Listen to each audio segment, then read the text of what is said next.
Good afternoon. I'm Dan Hawkins, Majority Leader of the Kansas House of Representatives, and today you are going to get a treat. Today I'm joined by a very old friend, not old in age, but old in the time I've known her. We've known each other for a long, long time. I was wondering if you were going to correct that. Yeah, absolutely. I got to correct that. We've known each other a long time. Beverly Gossage is with me today, and she has been in the health insurance industry for 20-some years. Matter of fact, when I joined the health insurance industry, I started hearing about her, and we lived a long ways apart. Okay. So she's got a lot of knowledge, and I asked her in today because she has been working on the federal level on health insurance and health policy specifically, and to have that knowledge and share it with us on how it can impact what we're doing here in Kansas. As you know, we're in the middle of the throes of Medicaid expansion debate again, and you know where I'm at. Beverly Gossage isn't any different than I am when it comes to Medicaid expansion. So Beverly, Yeah. the ACA allows people to have insurance, and it really kind of dovetails into Medicaid expansion. It does. And a lot of people don't understand that. No, they don't. Could you share some of your information with us on that piece? Sure. Well, when the ACA was passed because of the regulation, the federal regulations, the one thing that they did was they said has to include all of these essential health benefits, lots of other regulations primarily saying they have to take all comers.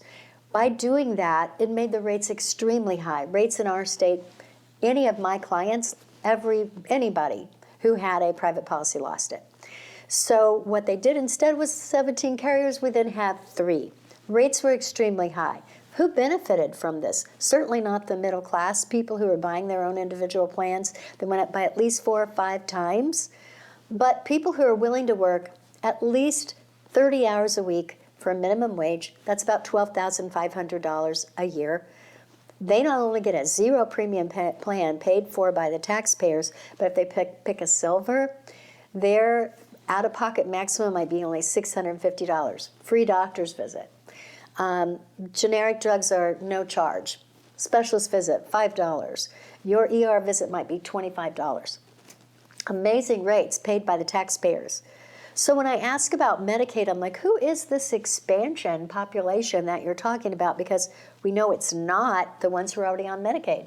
It's not the low-income families, low-income children, pregnant women, low-income seniors, or the disabled. And Dan, I know how many people are on that disabled waiting list? Like about 4,000. Yeah, last I heard was 5,600. Yep. So instead of focusing on those folks who really need the care, we're going to be causing these people who can just go on and get a plan, all they have to do is work that many hours. They can have a policy.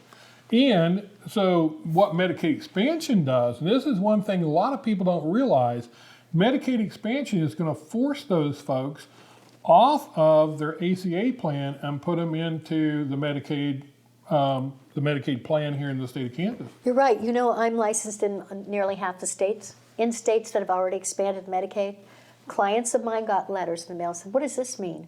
It says, congratulations, your state expanded Medicaid, and so now you have a choice. You can keep the plan you have now. And I go, well, the plan I have now is like $18. This says $480.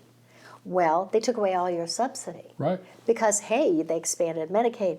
So all of these folks, and we estimate, what, about 25,000 people in Kansas at almost 50,000. minimum, almost 50,000, that this would affect, would lose that. They could go to any primary care physician, any doctor in their broad private network. Instead, now they have to find a doctor that will not only accept Medicaid, but accept new patients. Because often doctors, they're reimbursed so little on Medicaid that they'll only take 10%, 20% at most of Medicaid patients. Who are the people that are currently on Medicaid? They are trying to find a doctor. They're trying to get to a doctor. And imagine if we flood these folks who already have a Humana plan or one of the other options, Medica, Oscar, and they can't get in. Yeah, so truly you're going to hurt the folks who need Medicaid the most. The truly vulnerable are going to be actually forced out because they're trying to find services, and all these new people coming in have the cognitive ability, they're mobile. They're working age adults. and they can find those services. So And when they say to people they're going to have a choice, they can stay on their plan. That's a false choice. Yeah. Who in the world could stay up if you make $12,500 a year? Who could pay $440 a month for their premium? They lose all of that. Their only choice is to go on Medicaid, whether they like it or not. And we call that the crowd out effect. That's what we Exactly. call it in Medicaid expansion terms. So we're going to come back with some more videos. Stay tuned. I hope you learned something today. Beverly is such a great resource. Thank you.